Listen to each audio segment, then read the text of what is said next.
나중에 만날 우리의 큰 도움이 되시는 주님, 오늘도 우리가 예배하게 이 자리에 모였습니다. 여러가지 많은 생각과 많은 의견들이 교차하며 무엇이 옳고 그른지에 대한 논쟁들이 있는 이때 하나님, 예배하는 것이 우리 인생의 가장 귀한 본분인 줄 알게 또한 여러가지 상황에도 불구하고 이 자리에 나왔습니다. 주님, 이 발걸음들을 기억하여 주시고 오늘 우리 예배를 받아주시고 또 우리 성도들의 안전과 건강을 지켜주셔서 하나님 앞에 부끄러움 없는, 또 세상 사람들 앞에 부끄러움 당하지 아니하도록 우리를 인도하시고 또 예배를 받아 주옵소서. 예수님의 이름으로 기도드립니다. 아멘. 우리 같이 사도신경으로 신앙을 고백하겠습니다.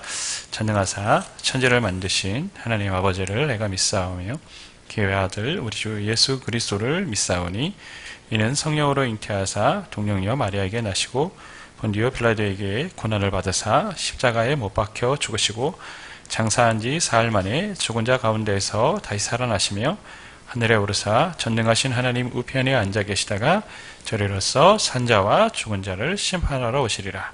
성령을 믿사오며 거룩한 공예와 성도가 서로 교통하는 것과 죄를 사하여 주시는 것과 몸이 다시 사는 것과 영원히 사는 것을 믿사옵나이다. 아멘. 찬송가 370장 주 안에 있는 나에게 함께 찬양드리겠습니다.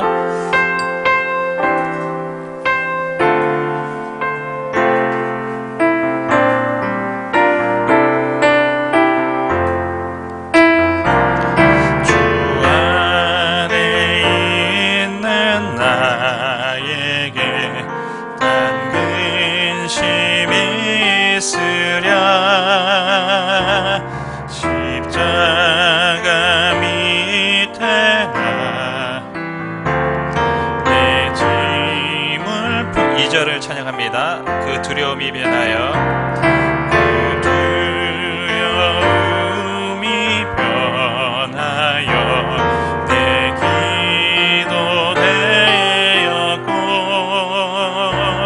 전날의 안숨 변하여 내 기운에 되었네.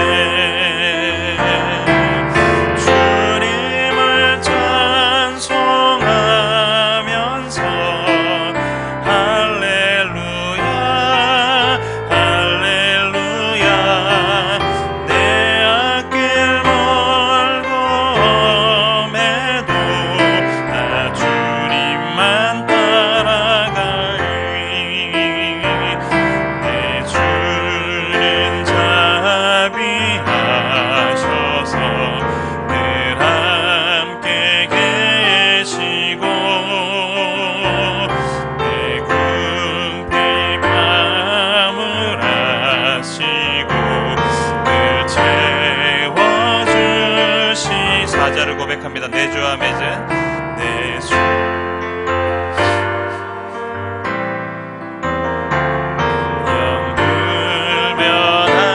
영불변하시니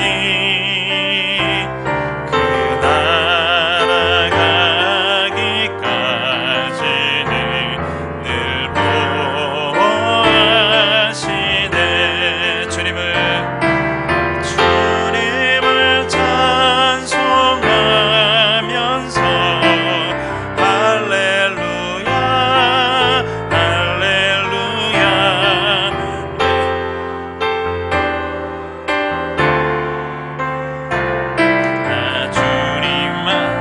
주님을 찬송하면서 주님을 찬송하면서 할렐루야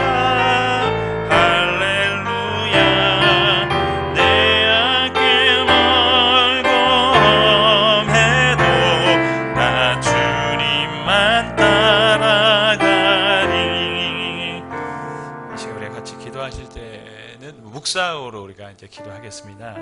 예배를 위해서 또 지금 있는 이 나라의 어려운 일들이 하나님의 은혜 안에 조속히 해결될 수 있도록, 또 특별히 한국 교회가 이런 일들 때문에 참 어려움을 겪고 있는데 하나님 우리에게 지혜를 주시고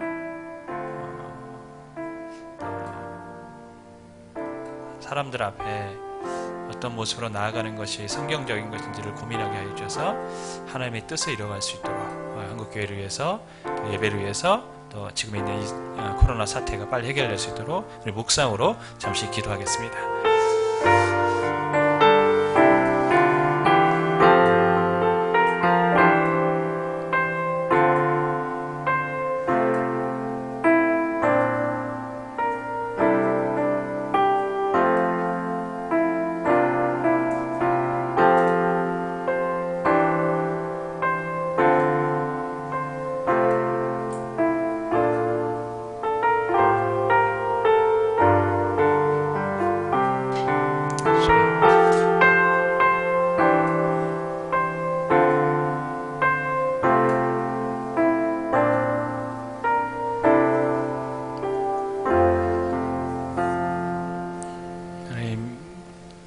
이 상황들이 조속히 해결될 수 있도록 은혜를 베풀어 주시고, 또 교회가 다시 한번 각성하며 주 앞에 나아가는 계기가 되게 하시며, 또 하나님 우리가 예배를 통해서 하나님을 영광스럽게 하는 것이 얼마나 소중한 것인가를 다시 한번 우리가 깨닫고 예배에 대한 간절함과 소중함을 하나님 회복하는 시간이 될 수 있도록 은혜 베풀어 주옵소서. 이 시간 하나님 예배하러 나왔습니다. 하나님 우리의 예배가 사람들이 모인 예배가 아니라 하나님이 함께하는 예배가 되기를 간절히 소망합니다. 주님 이 시간 찾아와 주시고 우리 예배를 받아 주옵소서. 예수님의 이름으로 기도드립니다. 아멘. 깨나는 말씀 사도행전 4장 1절부터 12절입니다.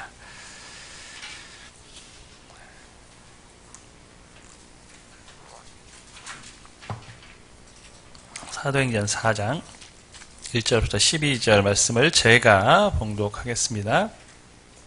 사도들이 백성에게 말할 때에 제사장들과 선동전 맡은 자의 사두개인들이 이르러 예수 안에 죽은 자의 부활이 있다고 백성을 가르치고 전함을 싫어하여 그들을 잡음에 날이 이미 저물었으므로 이튿날까지 가두었으나 말씀을 듣는 사람 중에 믿는 자가 많으니 남자의 수가 약 5천이나 되었더라. 이튿날 관리들과 장로들과 서기관들이 예루살렘에 모였는데 대제사장 안나스와 가야바와 요한과 알렉산더와 및 대제사장의 문중이 다 참여하여 사도들을 가운데 세워 묻되 너희가 무슨 권세와 누구의 이름으로 이 일을 행하였느냐?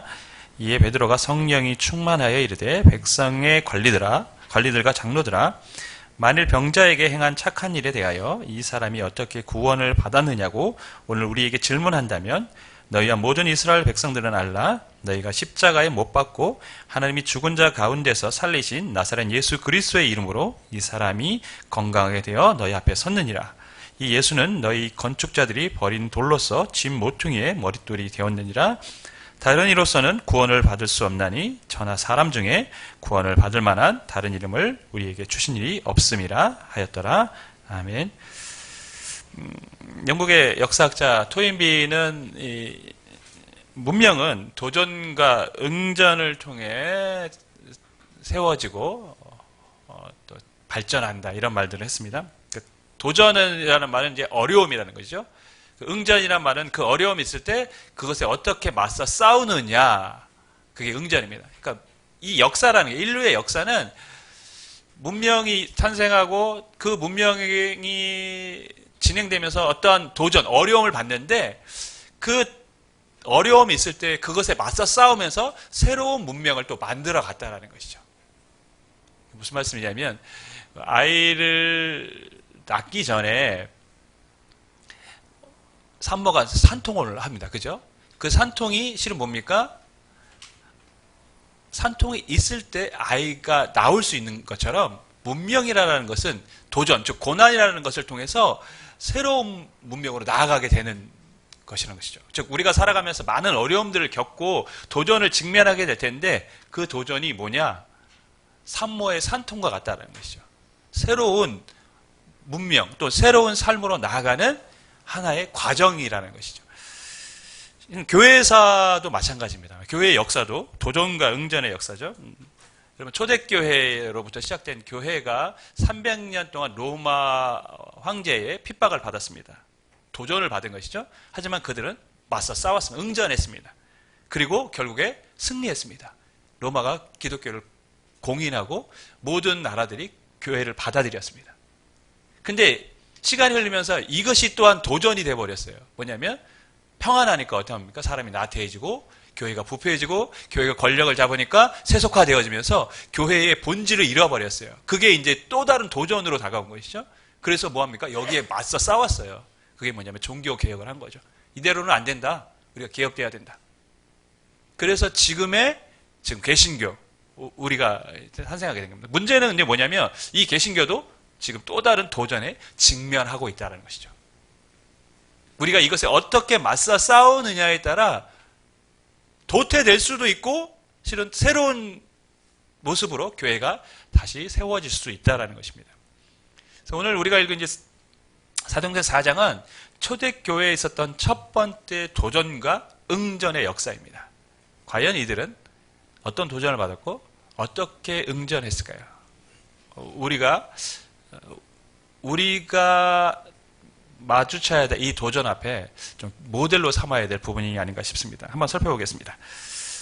우리 쌍둥이들이 요즘 안 나와가지고 5주, 6주째 이제 못 나오고 있는데 어제 영상 통화를 했는데 애들이 서요. 막 쓰고 뭘 붙잡고 이러는데 그것만 봐도 너무 그냥 시간 가는 줄 모르겠어요. 그냥 그것만 보면 미소가 막 나는 거예요.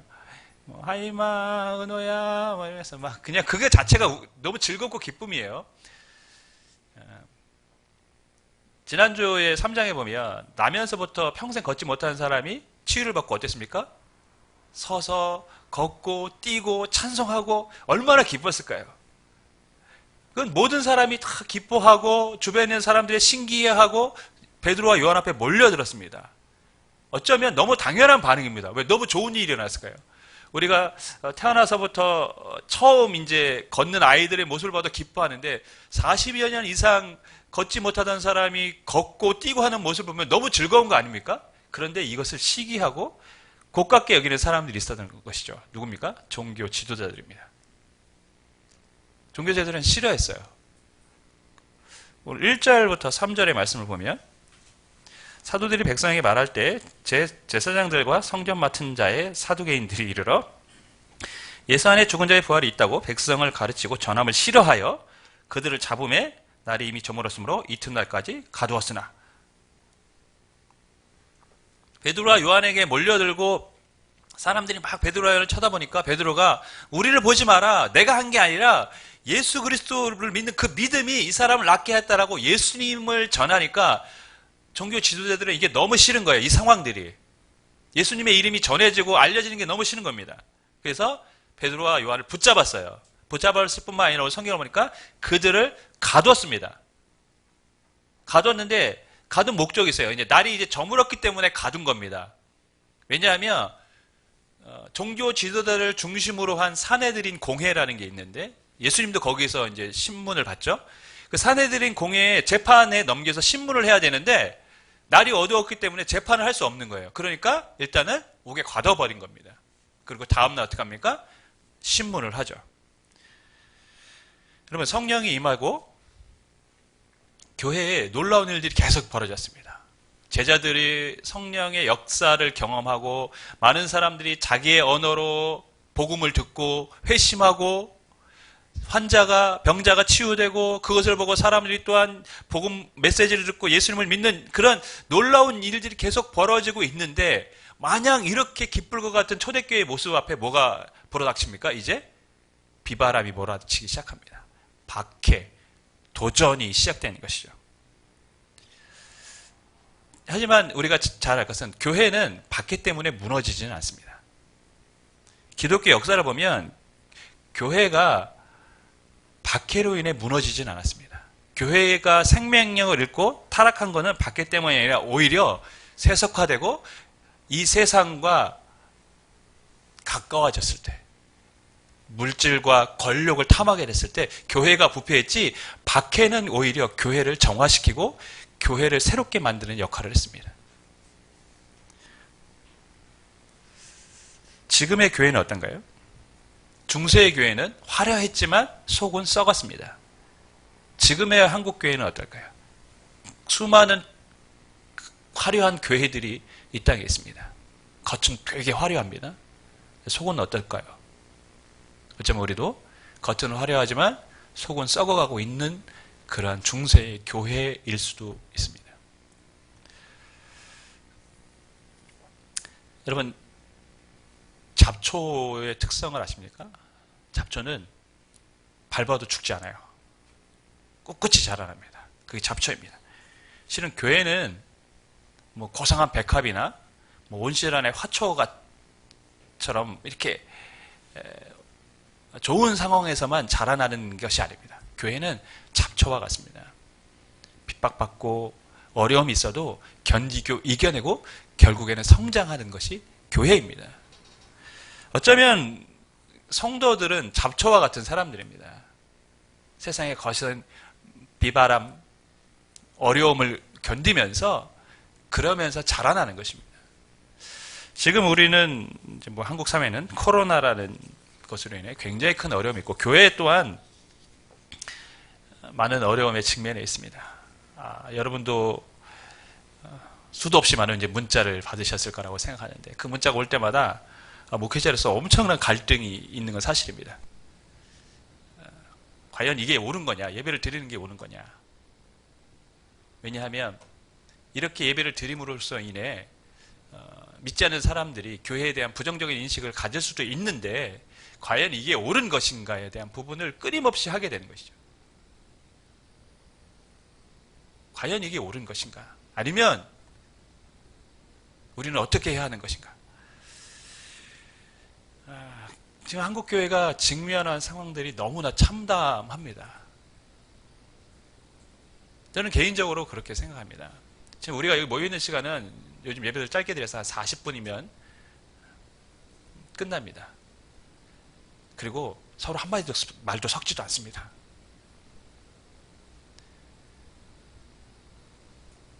그러나 더 많은 사람들이 모이고 더 많은 사람들이 많은 시간에 있는 곳에 대해서는 그것을 금지하라고는 말을 잘 하진 않지만 왜 유독 교회의 모임에 대해서는 이렇게 강하게 모이지 말라고 말하는 것인가에 대해서는 너무나도 참 마음이 아프고 과연 교회가 어떤 선택을 해야 되는지 참 고민하지 않을 수 없습니다. 물론 우리가 성도가 굉장히 많은 교회였고 시스템이 잘 된 교회였다면 아마 방지를 위해서 저도 온라인 예배를 드리자고 말했을 것 같습니다. 하지만 저희는 뭐 그런 상황이 아니기 때문에 부득이하게 지금 예배를 드리고 있는 상황이기도 합니다. 어쨌든 간 지금 한국교회는 새로운 도전에 지금 직면해 있고 지금 이 도전 앞에 어떻게 대처하느냐가 한국교회의 또한 미래가 달려있다고 봅니다. 지금 바이러스성 전염병들이 우리가 아는 것처럼 한 정권에 한 번씩 일어났어요. 사스, 신종플루, 메르스, 이번에 코로나. 다음에 또 뭐가 생기겠죠. 예. 주기적으로 보면 분명히 또 최소한 5년 주기로 한 번씩은 지금 돌아오고 있는 상황이 되는데 더 빨라질 수도 있습니다. 왜냐하면 우리가 언론에서 보는 것처럼 얘네들이 변종을 하고 계속해서 스스로 또 발전을 하기 때문에 얘도 그러면 그때마다 교회는 어떻게 해야 될까요? 저는 참 고민하지 않을 수 없는 게 이게 정말 한국교회의 좋은 선례가 되는 건지 한번 멈춘 교회는 다음에 또 멈춰야 됩니다. 세상은 당연하다고 생각하기 때문에. 안 그런가요? 하여튼 저는 지금 우리가 엄청난 지금 도전의 직면에 있고 과연 우리가 어떻게 이 도전 앞에 맞서 싸우느냐가 또 다른 교회로 나아가는지 아니면 퇴보를 하는지를 결정짓는 아주 중요한 기점에 서 있다고 봅니다. 그래서 우리가 같이 기도하고 힘을 모아야 될 때가 아닌 줄 믿습니다. 자, 종교 지도자들을 오늘 그들이 제자들을 사도들을 붙잡고 옥에 가두고 이제 신문을 하는데요. 그 신문의 사람들이 어떤 사람들인지 6절에 기록되어 있는데 제가 읽습니다. 대제사장 안나스와 가야바와 요한과 알렉산더와 및 대제사장의 문중이 다 참여하여. 이 중에 낯익은 이름들이 있어요. 대제사장 안나스와 가야바. 이 사람들이 누구냐?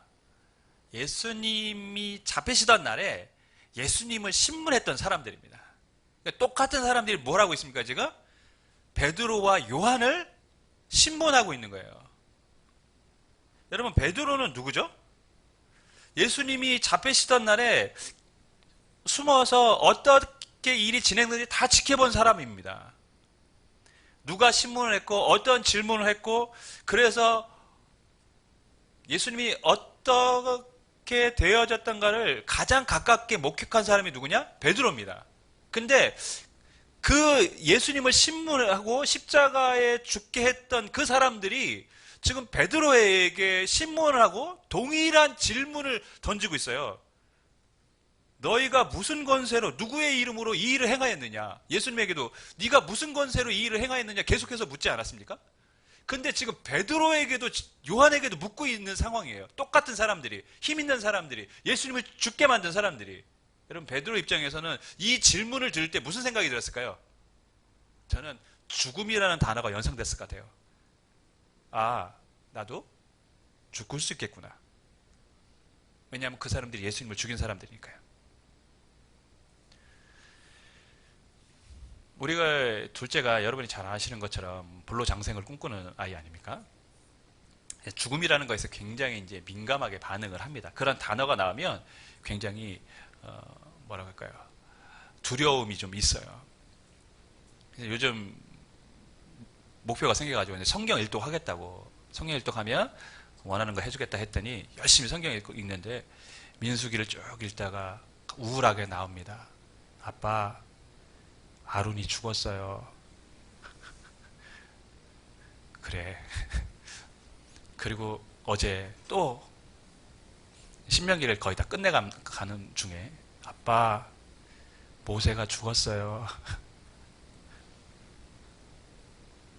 죽음에 대한 두려움이 있는 거죠.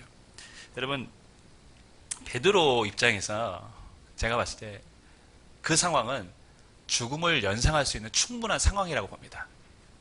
아, 나도 이 사람들 때문에 죽을 수 있겠구나. 그런데 베드로는 두려워하지 않고 오늘 보면 굉장히 담대합니다. 8절에서 10절을 보면 이에 베드로가 성령에 충만하여 이르되 백성의 관리들과 장로들아 만일 병자에게 행한 착한 일에 대하여 이 사람이 어떻게 구원을 받았느냐고 오늘 우리에게 질문한다면 너희와 모든 이스라엘 백성들은 알라 너희가 십자가에 못 박고 하나님이 죽은 자 가운데서 살리신 나사렛 예수 그리스도의 이름으로 이 사람이 건강하게 되어 너희 앞에 섰느니라. 죽음에 대한 두려움이 전혀 없어요. 여러분, 예수님이 붙잡힌 날에 베드로가 어떤 모습을 보였습니까? 여종이 물었을 때도 그게 두려워서 나는 저 사람 모른다 그러고 오히려 예수님을 저주까지 했던 사람이 베드로입니다. 근데 베드로는 지금 예수님을 죽인 그 권력자들 앞에서 너무 담대하고 당당한 거예요. 너희들은 알라. 나사렛 예수 그리스도의 이름이 이 사람을 낫게 했다. 이 사람을 구원했다. 와, 이게 베드로가 이렇게 달라질 수 있습니까? 사람이 갑자기 달라질 때는 뭔가 있는 거죠. 뭐 객기를 부리는 건가 아니면 뭡니까? 정신이 나갔던가 아니면 뭔가 믿는 구석이 정말 생겼던가 셋 중에 하나일 겁니다. 베드로의 입장에서는 뭘까요? 믿는 구석에 있는 거죠. 베드로에게 믿는 구석이 있는 겁니다. 그 믿는 구석이 뭘까요?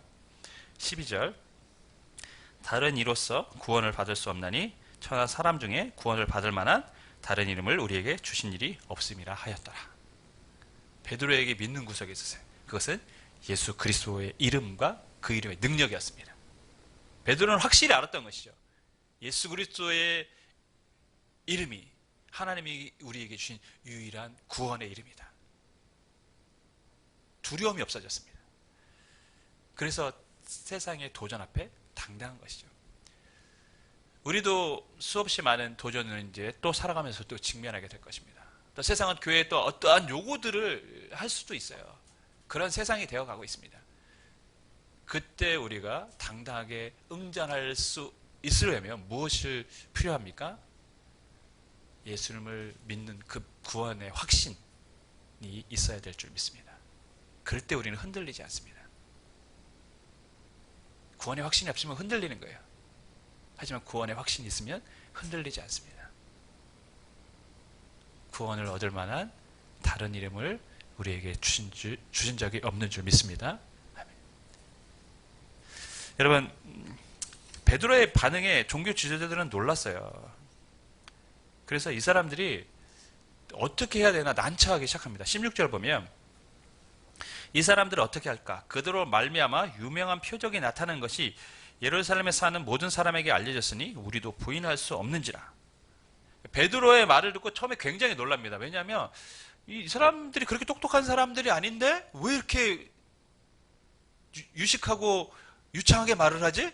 이것도 놀랬지만 예수님의 이름을 절하는 것에 대해서 너무 싫고 부담감이 생기는 상황에서 그렇다고 해서 베드로와 요한을 마냥 죄가 있다고 말할 수도 없는 게 뭐냐면 너무나도 명백한 증거들이 있는 거예요. 치유받은 환자가 있고 주변에 많은 사람들이 본 겁니다. 그러니까 도대체 우리가 어떻게 해야 되냐. 명백한 증인들이 있고 이 사건이 일어난 것이 확실한데 그럼 우리는 어떻게 해야 되지? 그러면서 우리도 지금 부인할 수 없는데 그럼 어떻게 해야 될까? 근데 이게 참 답답한 이야기입니다. 여러분. 본인들도 부인할 수 없는 상황이에요. 그럼 어떻게 해야 됩니까? 믿어야죠. 아닙니까? 부인할 수 없는 상황이면 남편을 하면 되는 건 아니고, 그죠? 부인할 수 없는 상황이면 뭐 해야 됩니까? 믿어야 되죠. 부인할 수 없으면 믿어야 되는데, 부인할 수 없음에도 불구하고, 그것을 계속해서 회피하고 있는 거예요. 받아들이지 않으려고 하는 거예요. 좀 납득이 안 가는 거죠. 그래서 어떡합니까? 결국에는 제자들을 그냥 협박하고 보냅니다. 17절, 18절 보면 이것이 민간에 더 퍼지지 못하게 그들을 위협하여 이후에는 이 이름으로 아무에게도 말하지 말게 하자 하고 그들을 불러 경고하여 도무지 예수의 이름을 말하지도 말고 가르치지도 말라 하니. 부인할 수 없는 상황이 일어났기 때문에 처벌은 할 수는 없을 것 같고 그럼에도 불구하고 예수의 이름이 전해지는 것에 대해서 너무나도 불쾌하고 그러니까 자신들이 갖고 있는 힘, 권력을 이용해서 협박을 하는 거죠. 말하지 마. 다음에 가만히 안 둘 거야? 여러분, 종교 지도자들은 지금 무슨 잘못을 하고 있습니까? 그들은 자신들이 어떤 잘못을 저질렀다고 하고 있는 것에 대해서 인정하지 않고 있는 겁니다. 자신의 잘못을 인정하지 않아요. 분명히 그들이 예수님을 죽였고 그 이름이 남에서부터 걷지 못하는 사람을 지금 구원하는 역사가 일어났음에도 불구하고 본인들이 잘못한 것에 대해서 인정하고 싶지 않죠. 그 자신들의 잘못을 인정하지 않는 그 마음이 뭡니까? 하나님으로부터 나아가는 걸림돌, 장애물이 되고 있는 것입니다. 여러분, 우리가 하나님을 더 깊이 알고 주님 앞으로 더 나아가는 데 장애물들이 있어요. 그게 뭐냐면 내 잘못을 인정하지 않는 것입니다. 내 잘못을 인정하지 않는 이상 더 깊이 있는 하나님과의 만남, 은혜를 경험할 수 없습니다. 로마서에 보면 죄가 더한 곳에 은혜가 더하다 이런 표현을 썼어요. 죄가 더한 것은 뭡니까? 그럼 죄를 많이 지면 질수록 은혜가 더하다는 얘기입니다. 그게 아니라 자신의 죄를 더 깊이 알고 깨닫는 사람일수록 뭐가 더 크다고요? 은혜가 더 크다는 것이죠. 그러니까 죄를 알고 내 잘못을 알고 깨닫는 사람일수록 주님의 은혜가 더 크게 다가온다라는 것입니다. 결국 무엇입니까? 내 잘못을 인정하고 나의 잘못을 돌아보는 사람이 은혜의 자리로 나아갈 수 있다는 것이죠. 근데 종교 지도자들은 자신들의 잘못을 전혀 인정하지 않는 거예요. 그러니까 생명의 주님이 계시고 그 주님을 통해 능력이 나타났음을 보고 또한 그것을 본인들도 부인할 수 없다는 것을 인정했음에도 불구하고 주님께로 갈 수가 없어요. 왜? 내 잘못을 인정하기 싫으니까.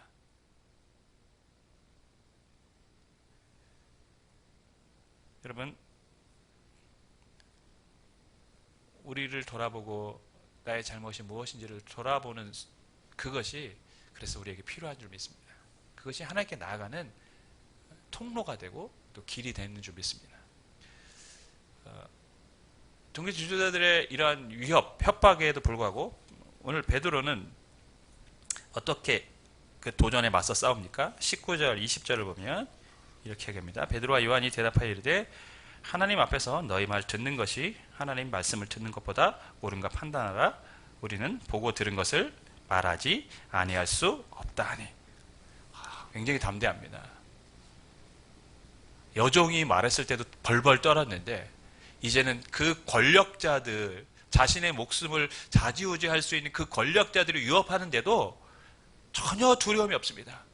하나님 말씀을 듣는 것이 난지 너희 말을 듣는 것이 난지 너희 스스로, 너희가 종교 지도자들이니까 너희가 한번 판단해 봐라. 우리는 보고 들은 것을 말하지 아니할 수 없다. 왜 이렇게 담대합니까? 왜 이렇게 용감해졌습니까? 부인할 수 없는 경험, 보고 들은 것이 있기 때문입니다.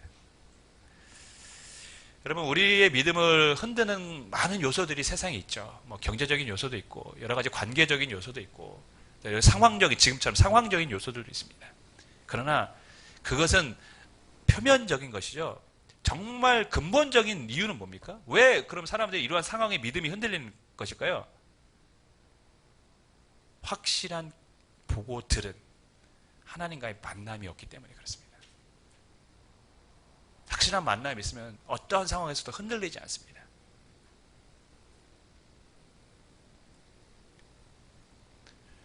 어떤 사람들은요, 어떤 문제가 있으면 조금만 그러니까 상황이 어려워져도 막 초조해 합니다. 예를 들면 사업을 하는데 그 사업에 확신이 없는 사람은 조금만 위축되고 이래도 망하는 거 아니야? 막 불안불안한 거예요. 그런데 이거에 확실히 있는 사람은 어떻습니까? 이렇게 떨어져도 흔들리지 않아요. 왜? 이거는 반드시 성공할 거라고 확신하기 때문에 그렇습니다. 여러분, 우리에게 여러 가지 상황들이 우리의 믿음을 흔드는 일들이 앞으로도 계속 일어날 텐데, 그죠? 앞으로도 계속 일어날 텐데, 그때 우리가 흔들리지 않기 위해서 무엇을 해야 됩니까? 우리에게도 보고 들은 확실한 경험이 있어야 될 줄 믿습니다. 그것이 우리의 믿음을 견고하게 세우는 것입니다. 말씀을 맺습니다. 베드로와 요한은 심각한 도전에 직면했습니다. 무시무시한 권력자들이 그들을 위협했습니다. 하지만 베드로와 요한을 두렵게 하지 못했고 그들이 전하려고 했던 복음의 역사를 방해하지 못했습니다. 왜냐하면 그들에게는 구원의 확신이 있었습니다. 천하 만민, 천하 모든 사람에게 구원을 주실 만한 다른 이름을 우리에게 주신 적이 없다. 예수 그리스도의 이름이 이 사람을 낫게 했다. 예수 그리스도가 이 사람을 구원하셨다. 확실한 구원의 확신이 있었어요. 그래서 흔들리지 않았습니다. 또한 그들에게는 경험이 있었어요. 보고 들은 경험. 그 보고 들은 경험이 믿음의 도전이 있음에도 불구하고 그것이 굉장히 크고 두려운 것이었음에도 불구하고 그들을 흔들리지 않게끔 맞서 싸우게 한 것입니다. 결국 어떻습니까? 그 도전 앞에 응전, 맞서 싸운 이 베드로와 요한은 결국 승리하고 초대교회는 점점점 부흥케 되는 놀라운 역사가 일어난 줄 믿습니다. 저주 안에 사랑하는 여러분, 세상의 역사뿐 아니라 교회의 역사, 또 우리 개인의 역사도 도전과 응전의 역사입니다. 앞으로도 교회는, 또 우리는 더 많은, 더 어려운 도전과 세상 사람들의 시선을, 좋지 않은 시선을 아마도 계속 또 보게 될 것 같습니다. 이 한국 사회에서는. 여러분, 그때 우리가 사도들처럼 담대하고 당당하게 도전에 응전해서 승리를 해야 되는데 무엇이 필요하겠습니까? 여러분에게도 구원의 확신이 있기를 간절히 소망합니다. 또한 여러분에게도 베드로와 요한이 말했던 것처럼 보고 들은 것을 말하지 않을 수 없다라고 했던 그 경험들이 여러분과 여러분의 가정에 있기를 주님의 이름으로 간절히 축원하겠습니다. 기도하겠습니다. 어려운 상황 속에서 우리가 겪고 지금 지내가고 있습니다. 주님, 이 도전 앞에 하나님, 우리가 믿음으로 응전하게 하여 주셔서 승리하고 교회가 세상의 영광을 드러낼 수 있도록 은혜를 베풀어 주옵소서. 지금도 실은 우리 안에 많은 갈등이 있고 많은 어려움이 있고 많은 고민들이 교차하고 있습니다. 주님, 조속히 이 상황들이 해결되어질 수 있도록 은혜를 베풀어 주시고 하나님, 한국교회에 긍휼을 베풀어 주셔서 하박국 선지자에게 말한 것처럼 하나님, 진노 중에라도 긍휼을 잃지 말아달라고 하셨던 그 간절한 기도의 고백을 동일하게 올려드립니다. 고난을 통해 민족을 새롭게 하시며 다시 세우시기를 원하셨던 주님, 이 과정에 교회가 새로워지게 하시며 성도들의 믿음이 하나님 앞에 바로 세워지는 계기가 될 수 있도록 우리를 사용하여 주시되 주님, 은혜와 긍휼을 베풀어 주옵소서. 여호와는 내게 복을 주시고 너를 지키시기를 원하며 여호와는 그의 얼굴을 내게 비추사 은혜 베푸시기를 원하며 여호와는 그 얼굴을 내게로 향하여 드사 평강 주시기를 원하노라. 아멘.